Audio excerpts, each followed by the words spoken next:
everybody, and thanks for joining me today. I am still working on that first big pink flower. I didn't get as much done as I'd hoped since last time. There's edge of a petal here and then down into the leaves and background and some darker purple flowers at the bottom. So I'm going to be finishing up that petal there and starting probably on the background part that is below it. That is where I'm working today. I have wound up more diagonal than usual. Again, it just kind of, the way the colors go has kind of just naturally caused me to form a diagonal again. And as I said before, I'm getting closer to the halfway across this pass because this one right here is line 250 and 275 is halfway across. So it is approaching.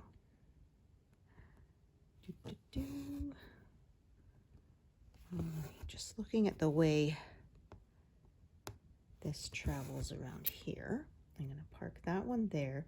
I think I probably have a short little piece I can do for that one by itself, so I don't have to sort of skip around with the thread. Yeah, it has still been pretty unseasonably warm for us for February. I'm not complaining, although we did have freezing rain the other day. That was not quite so nice. Definitely don't like that as much. Had to do the walk like a penguin so you don't fall. You get extra steps in because you basically have to take twice as many steps to make sure you don't wipe out. There's actually a sign at one of the local hardware stores by their back door that says walk like a penguin. So I said, you have people's the song walk like an Egyptian, but if you live out here, it's walk like a penguin in the winter. Or as I like to say, don't do the Canadian breakdancing. Where you wipe out on the ice and you're trying not to fall down.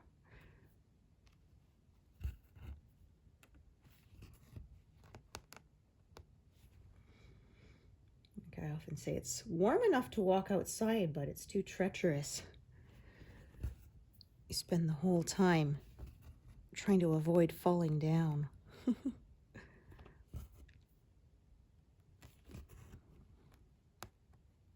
Have some fresh rabbit tracks on our front lawn, but I haven't seen the actual bun for a while. He comes to our yard more in the summer, I think, because we have this little overhang where our bay window is, and he likes to hide under there, and I'm not always so good about keeping up with the weeds. So he likes to hide out there and nibble on the weeds. Or we have a drain hole, so where the gutter drain comes down and it goes into a tube into the ground, and then it comes out at the bottom of our yard and sort of into the gutter, the street gutter there, and the bunny likes to hide in there. He can fit right down. He puts his ears back. You can barely see him, and then sometimes every now and then you'll see him sort of peek up his head and look around, and then hunker back down again. He trusts us a little bit more now. A lot of times we can walk by him while he's in that little burrow and he won't run away. He used to always run away, which is funny because I always said it actually draws more attention to themselves when they do that. If he stays still and quiet in the little hollow there, people walk by and they don't even notice him. If he freaks out and starts running around, that's when you see him. But I guess he's gotten a little, like, we don't feed him or anything like that, but he's sort of been around our house enough that I think he kind of recognizes us and he knows that we won't bother him. We leave him alone. Alrighty. So still tons of pink here. But I think I'll get into some darker colors down here if I can finish this little edge of this flower petal here, because there's not a lot. It's just this little bit here, so it's less than 100 stitches. So I would say I will get into the darker colors at some point this morning.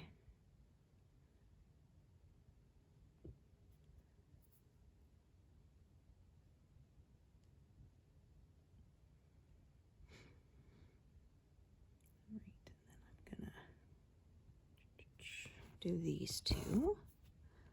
Can you figure out what I'm going to do?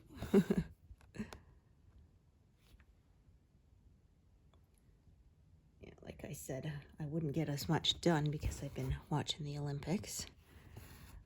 It's been pretty exciting.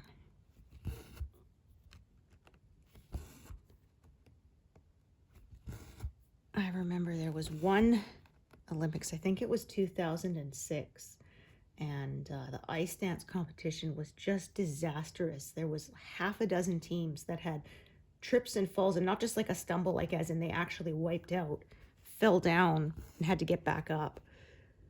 It was actually quite heartbreaking, really, because you know how hard these athletes work. And they spend years of their lives preparing for that moment, and then for that to happen. I said, I swear it was like the ice was cursed as team after team came out. And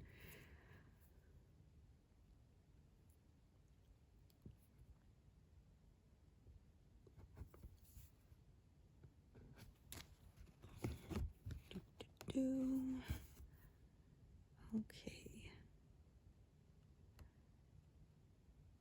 Yeah, I saw a meme saying, you know, Summer Olympics, you and your partner try to hit a ball over a net. You and your partner swim really, really fast. And then it was like, and then at Winter Olympics, your partner wears knives on their shoes and they stand on you. Your partner wears knives on their shoes and you pick them up and throw them.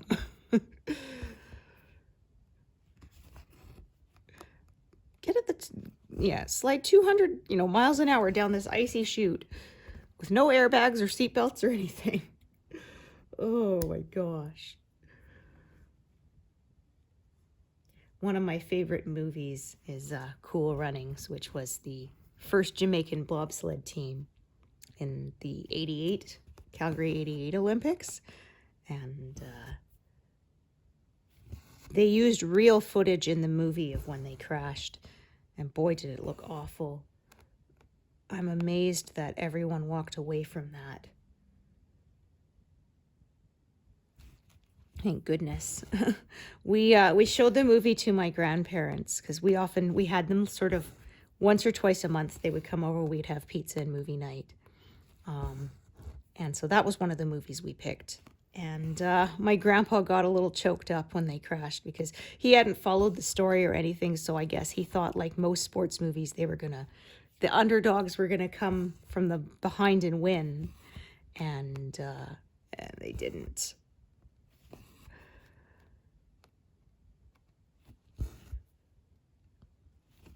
That was what happened in real life. They did crash. But like I said, thankfully, everyone walked away from it. I think that was John Candy's final movie, if I recall correctly. But that one is definitely in my top 10. I can't really say, I can't pick a favorite movie because it really sort of depends, but I can sort of pick a top 5, top 10 kind of thing. And that would definitely be in there. That was a thread I had on my Facebook page once. What are movies you could watch over and over and never get sick of? And then my neighbor, who I'm friends with on Facebook, said Cool Runnings. I said, oh, how did I forget that one? I love that movie.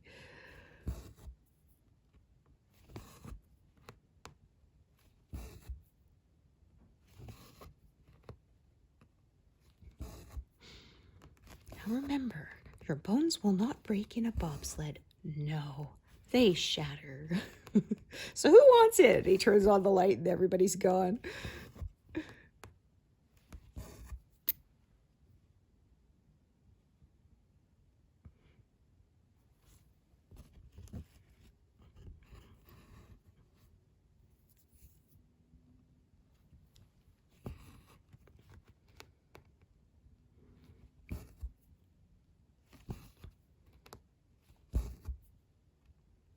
My parents had some Olympic glasses from the Calgary 88 Olympics. We didn't go, but we had friends that did, so they bought some.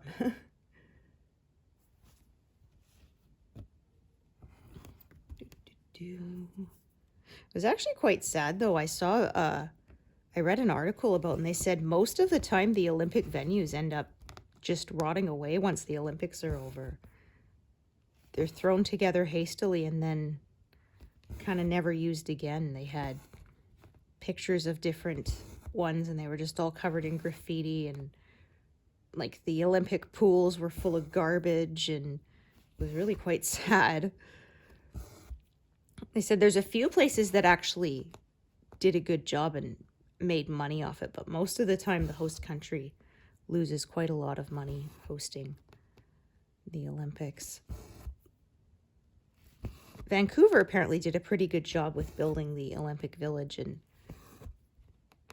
stuff, but they said most of the time, like, they throw the Olympic Village together because people only need to be there for like 3 weeks, and then it just kind of sits there. They had one showing from, I'm trying to think, was it the Olympics in Sarajevo, and they were just kind of, the buildings were sitting there rotting away, had never been used since. There was one country that actually planned it really well, so they made the Olympic Village and they built it properly ahead of time so that when the Olympics ended, it became apartments that people could actually rent.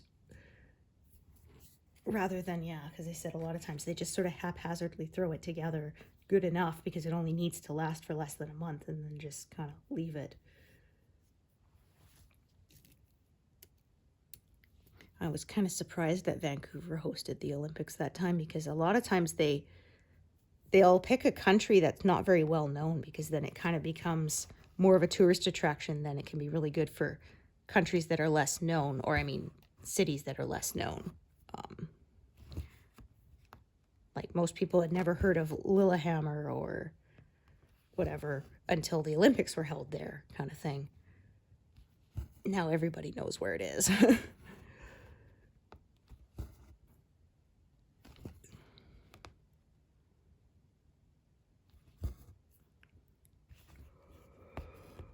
Ooh. Oh, pardon me.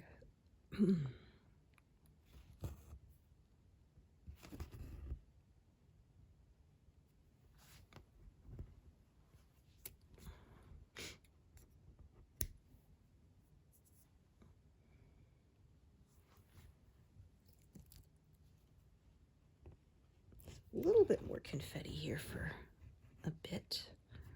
That kind of tends to happen at the edges of motifs. There is often a bit more shading and shadows and stuff.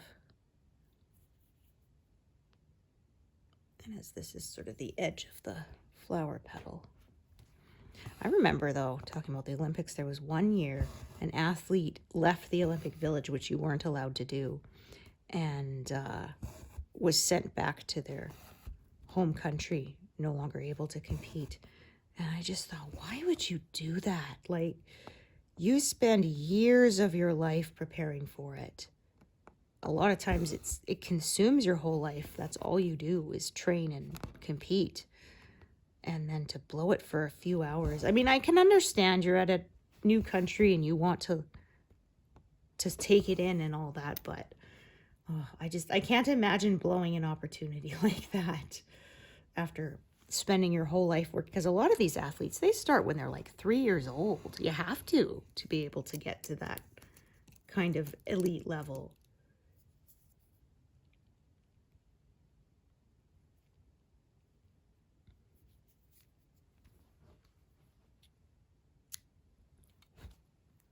I mean, which is why you end up retiring when you're 30, because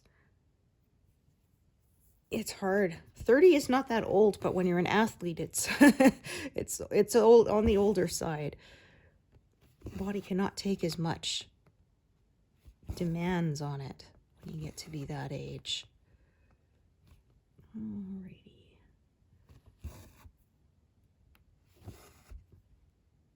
So I think this is a leaf here and then a little tip of the flower petal kind of kind of reaching out, if I'm correct. Kind of take a peek at the, that's what it looks like on the little mock-up. I like to print out the mock-up and just kind of on a small piece of paper, and I have it on hand to just kind of glance at every now and then.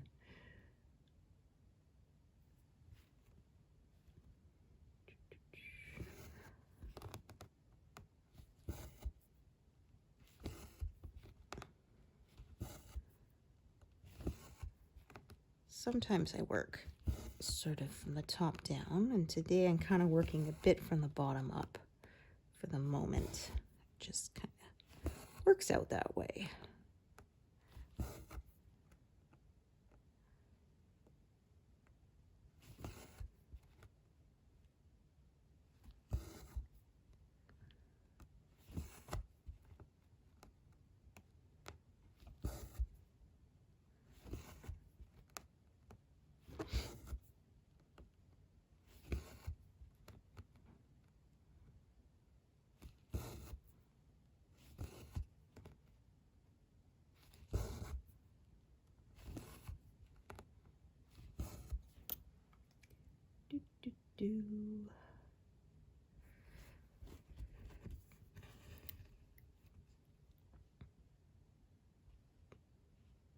So another, I think the second flower, big flower, kind of curves that way. So I'm just going to cut off this flower petal here and work background. And then I'll work so I worked some of the other flower so that I didn't leave sort of a big triangular hollow in my work. And then I'll fill in more of it later, pardon me. There's more darker colors on that next flower compared to this one.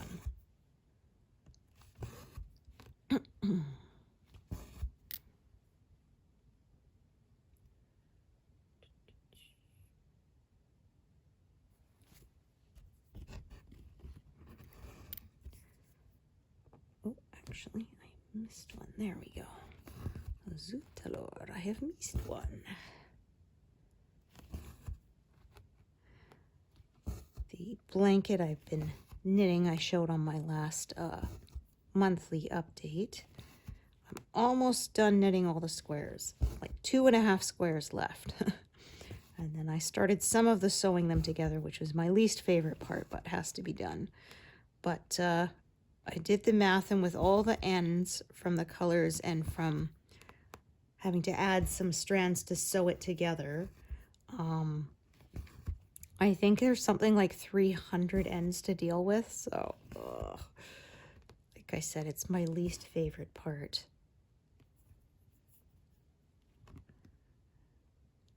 It has to be done, but that's generally why I tend to choose things that are made in one piece, so there aren't as many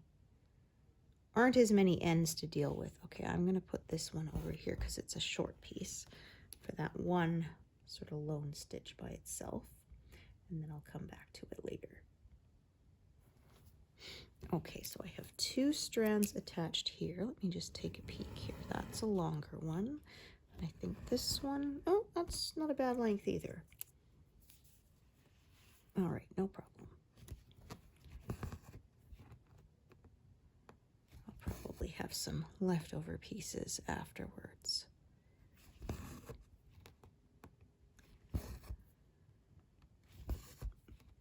But I do like to knit some, I like the look of the log cabin square. So I knit that, and unfortunately, by the nature of it, it does result in quite a lot of sewing and ends to weave in later. Kind of the trade-off. And then I will, after I sew them together and get all those ends dealt with, I will be, goodness, let's not have a knot. Yeah, I prefer we don't do that. Then I still have to knit the border. So that one I probably won't get done. I may get it set up so that I could knit the border during the Figure Skating World Championships at the end of March. It was funny, I did the work to set up my Sunburst blanket, which is one where I start from the center and it goes in the round until it's big enough and then cast off. I went to all the trouble of making sure I had it all set up and ready to go. So I do sort of the first like 16 rounds. I have to pay attention to it because it's getting the pattern established and all that, so that I'd have it ready to knit in the Olympics. And so far I haven't knit anything on it. Ooh. The first, like I said, few rounds is getting it set up. And oh my gosh, I had someone contact me on Ravelry, which is like a social networking site for knitters and crocheters, and asked me about the mods, and then I give them my mods, and then they'd say, oh, but I'm not sure I should do this. It looks like I should do that. I said, just follow the pattern up to row 11 or whatever, round 11, and then do this. But it looks like, I'm like, just follow the pattern till round 11. I promise you it will work. I've made like 6 of these by now. And the person just kept on, but it doesn't look like, I'm like, just do it. Someone else figured it out, and trust me, it works. I followed this pattern half a dozen times. It hasn't failed me yet. And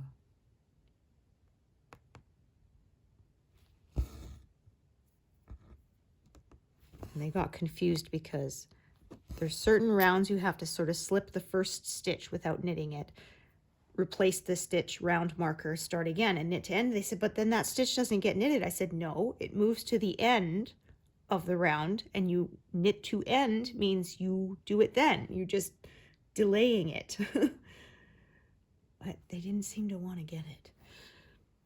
I said, for me, it's kind of one of those, I don't actually have to understand how it works, as long as it actually works and there's clear directions. Good enough. At least that's how I am.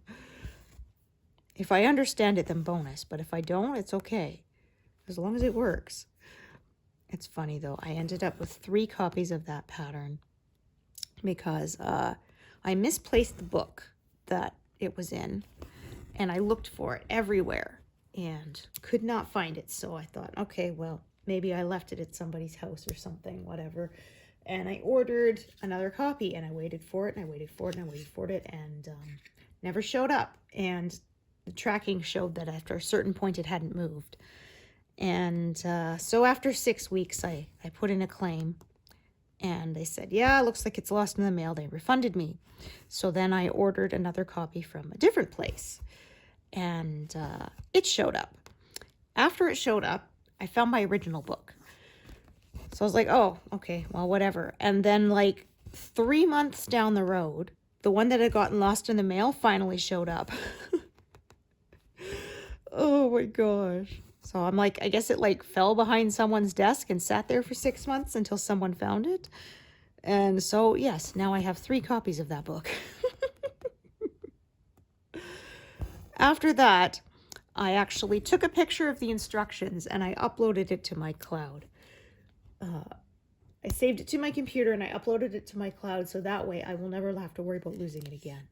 It was so frustrating because, like I said, it's once it gets established, it's just the same 4 rounds over and over, but I haven't been able to memorize how it is established, because you have to sort of do extra increases on some of the first rows to get it to spread out properly and lie flat, because it, of course, starts as almost like a circle, and then you have to add extra increases so that it turns almost into a star shape. And it's called the 10-point Sunburst because it's got 10 little points, obviously, around the center. And so there is some extra increasing in the beginning to get it to form that shape without puckering. And I haven't been able to memorize it, even though I think I'm on number 8 of the blankets now. It's a really nice one I like to use up leftovers. I'll take sort of complementary colors and lay them out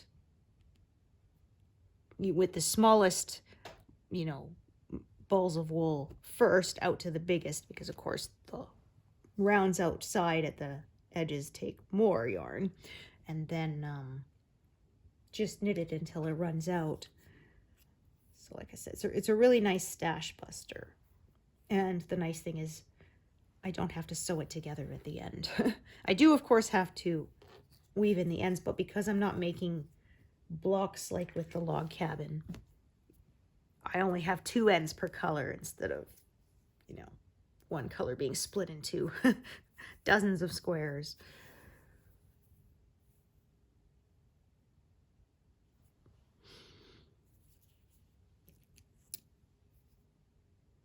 I ended up with enough squares to make a 6x7 square blanket.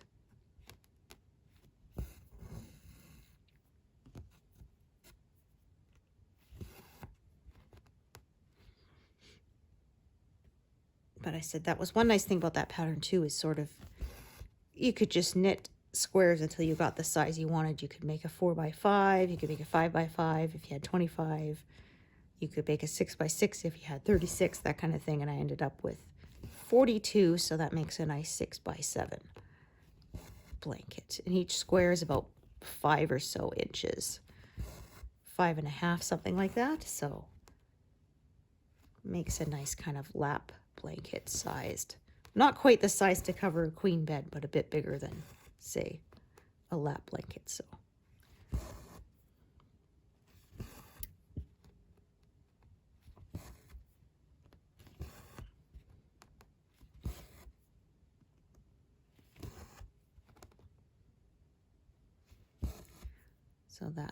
I've been slowly working my way through my late mother-in-law's yarn stash. It was given to me.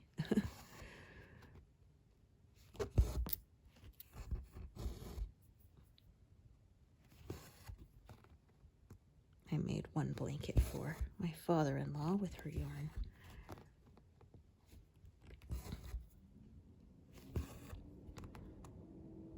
And I did that for a friend too. The wife of one of my husband's coworkers had a family member started making a blanket and passed away, and showed to me and said, you know, would you be able to finish it? And it was a pretty simple one. So it was basically just strips of knit stitch in like checkerboard squares. It was very, very easy. And so I did that. And they asked, do you want me to pay you? I said, no, it's fine. I was quite happy to do it.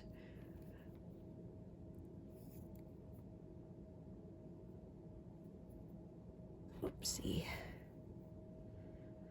was just kind of I had to make sure I had to use my kitchen scale, which measures things to the gram, so that I could make sure I had enough yarn, because it was old, discontinued yarn. It was made from, it was like a Sears yarn that was way back, like with an old Sears logo. And of course, Sears is not around anymore. And it was like their brand of yarn. And I think it came from like the 1970s or something, from the look of the yarn labels that were on it. So it's not like I could buy more if I ran out. So I had to do a lot of very careful measuring and calculating to make sure that it would use up the yarn, but that I would not run out.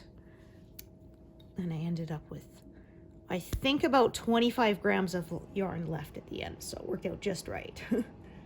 So I added a bit of yarn because it was a multicolored, it was like one of those variegated yarns that was like light blue and light purple, like baby blanket kind of yarn. And so I had a cream yarn from my stash for the alternating blocks. So that worked out really well.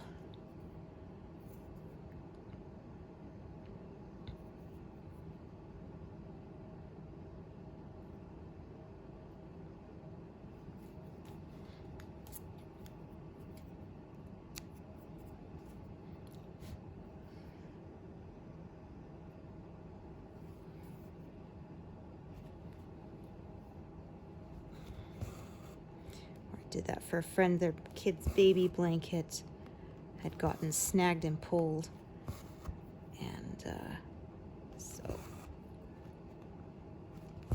the actual individual stitches were kind of exposed, and so I took a small circular needle and picked them all up and then I used the Kitchener stitch, which is like knitting but with a sewing needle, to join two pieces of knitting together seamlessly, and was able to do that.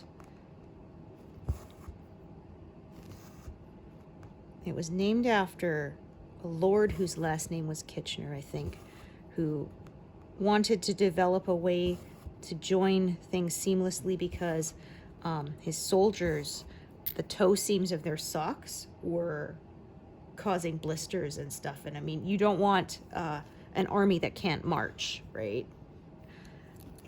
If they end up with bad feet, it's very bad. And so the credit is given to him, even though it said that probably he didn't actually develop it himself. Somebody who worked for him did, but that was where the name came from.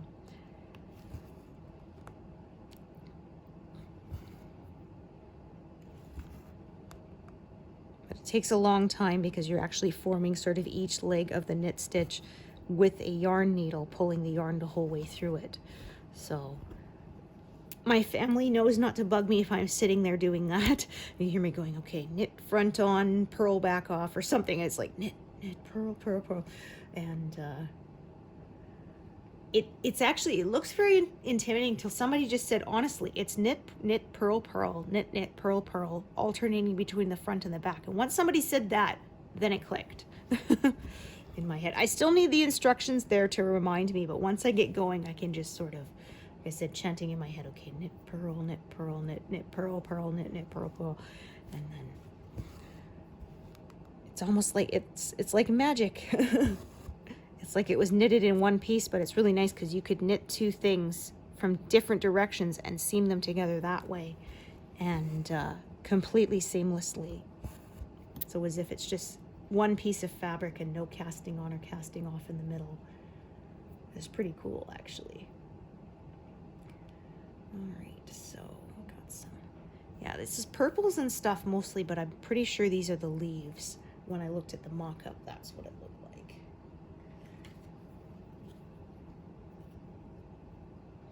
Okay, and this is another one I'm going to end up with sort of multiple threads. Just kind of peek. Okay, so I will probably, looking at it, make a cutoff right about here for now, and so just kind of fill in this little area, and then I'll expand from it there later, but probably not today.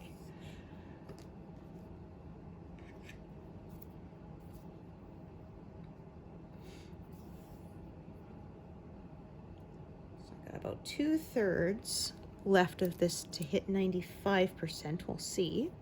I'm hoping to reach that.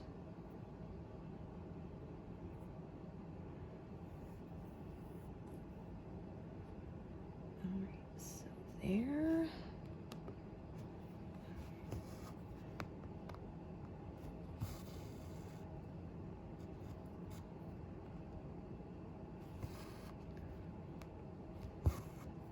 So I've been watching the new All Creatures Great and Small, which was based on the novels of James Herriot, who was a country vet in sort of the early 1900s, and I've been quite enjoying it. We watched, my family, we used to watch the original one, adaptation, which was made in like the 70s. So I already know a lot of the story, but it's been fun kind of revisiting it. All right, I'm just gonna take a look here at this strand. All right.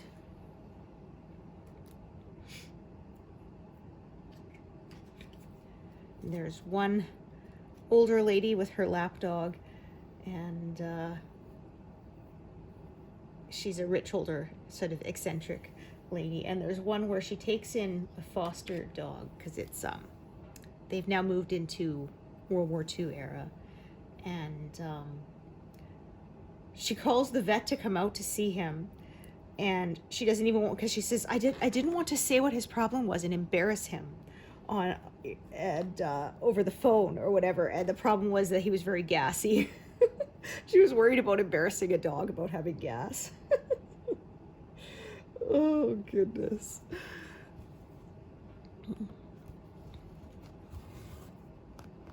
So I think it's PBS is producing it, or at very least you can watch it on PBS.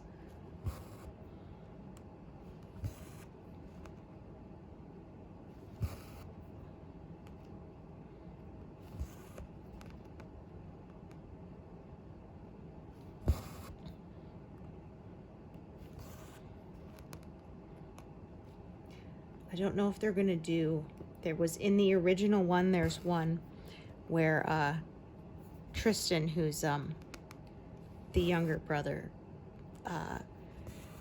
he goes down into the cellar after his older brother tells him not to, and he finds a skeleton there, and he freaks out, and he leaves, and then scares the heck out of him, and he leaves. And then later on, James' wife, Helen, wants to go down there with the housekeeper, and he's like, oh no, you shouldn't go down there, you shouldn't go down, because he doesn't want them to get terrified of finding a skeleton down there or whatever. Well, they go down there and there's nothing there. They said, you know, what were you freaking out about, Tristan? Must be all these bottles of wine. You wanted them for yourself. And they look, and it's a wine cellar, and there's no skeleton to be seen. And so he sort of kind of thinks like, am I losing my mind? I know I saw it. And then anyway, later, his older brother Siegfried gives him a gift. He says, what's this for? He says, oh, just a token of my affection, dear brother. And he opens it up, and it's a skeleton key. So he set the whole thing up, telling him not to go down there, just to freak him out, because he knew if he tells him don't go down there, of course he's going to go down there.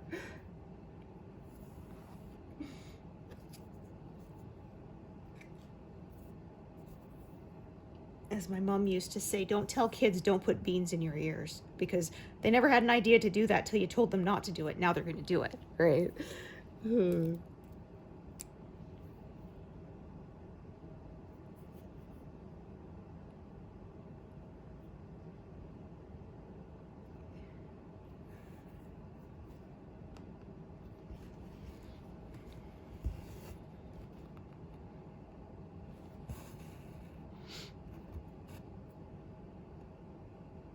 That was an episode of 911. A kid got a little toy truck stuck up his nose, like just a tiny one or something. And they show up and they pull it out. Then they get a call to come back to this same address, and the dad had it stuck up his nose. It was like this, well, how did you ever get it stuck up there? And the dad does it too. Ugh. Like, well, this is embarrassing.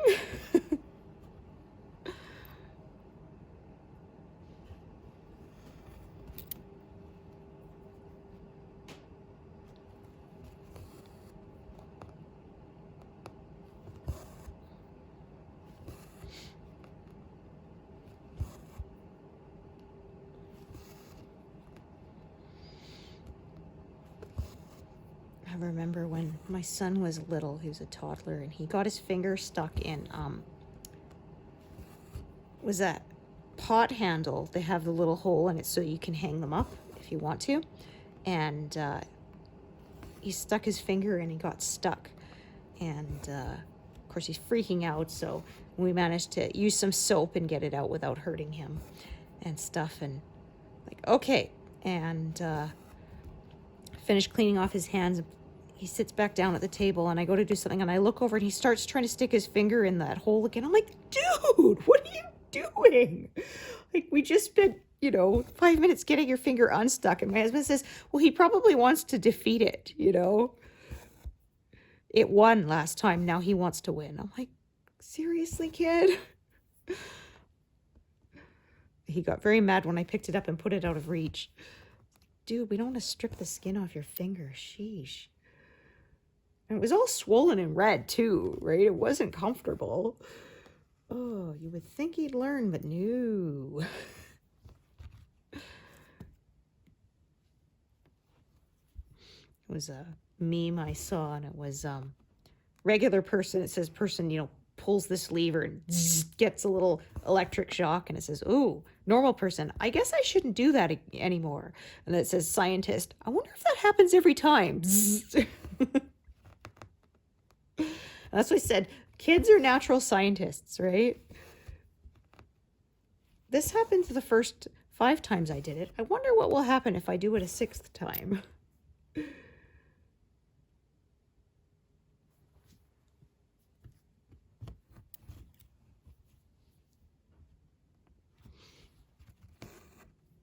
Okay, past 100. Now this has been a more confetti heavy area today, so progress is a little slower.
So I did those. I'm going to do that as well.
I sit down to this line, but I might just kind of stop at this line for the moment and then extend it. We'll see.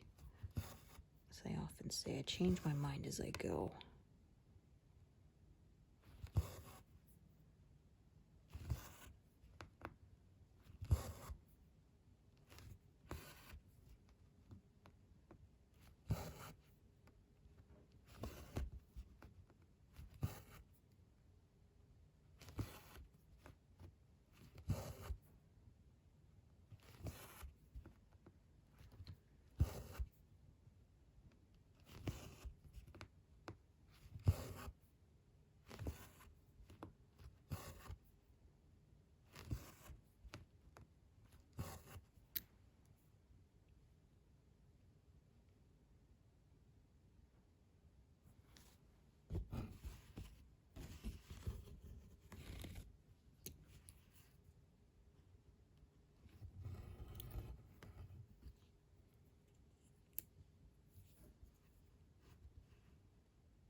I'm not going to do that one yet. I don't think. Park it here for the moment.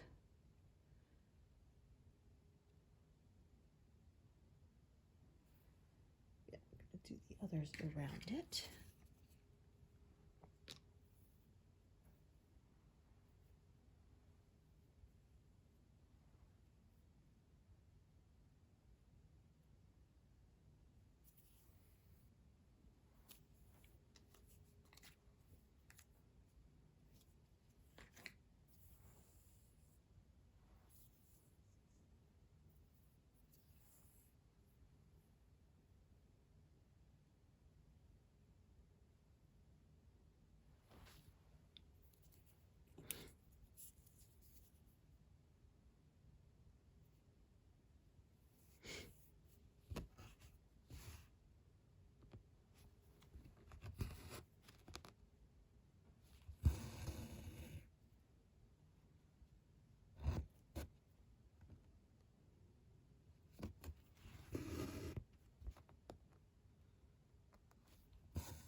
I don't normally, like I say, stick to the diagonal strictly now, but as you can see, the colors are kind of all just sort of naturally going that way.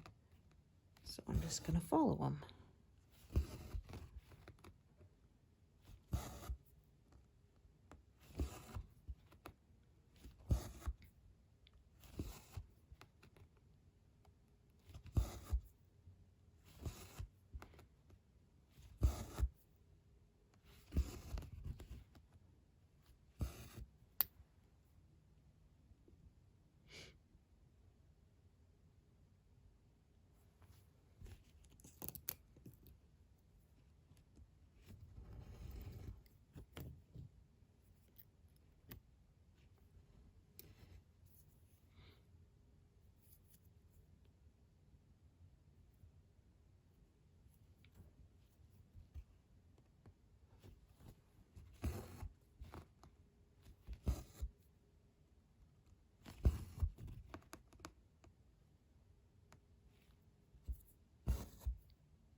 Okay, where am I? There we go.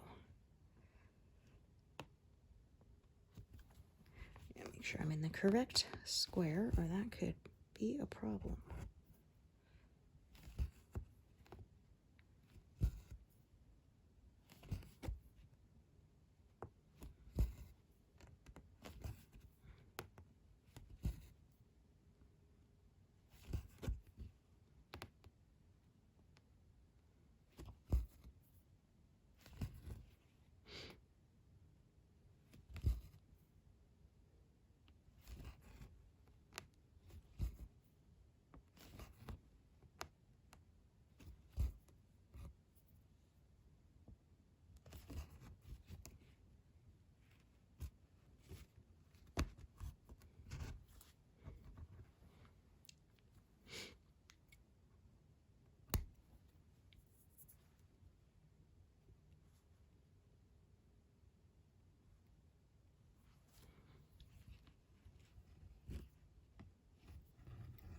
This one, there we go.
this little gap here.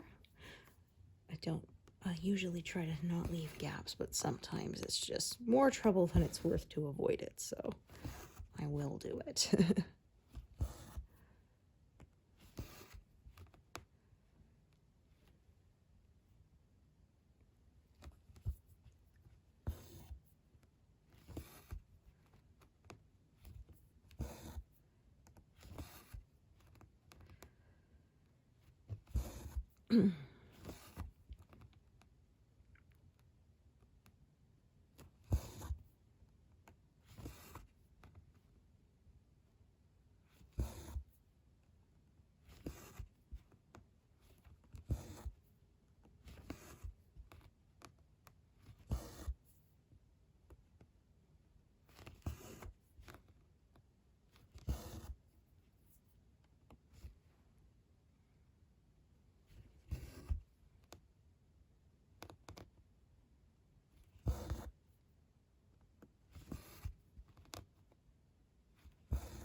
Oops.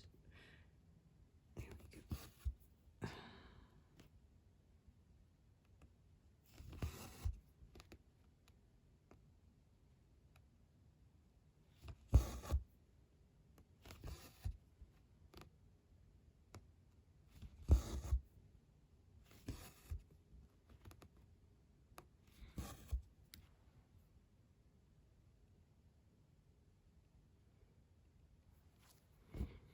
So yeah, just kind of up and down along this edge here, slowly filling it in.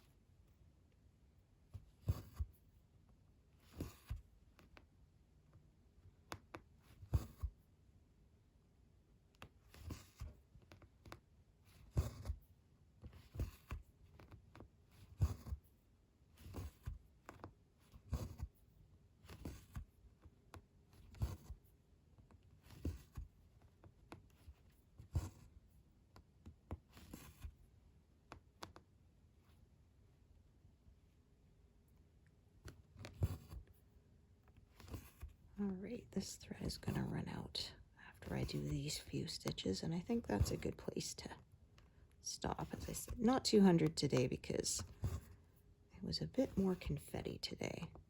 So that kind of slowed things down a bit.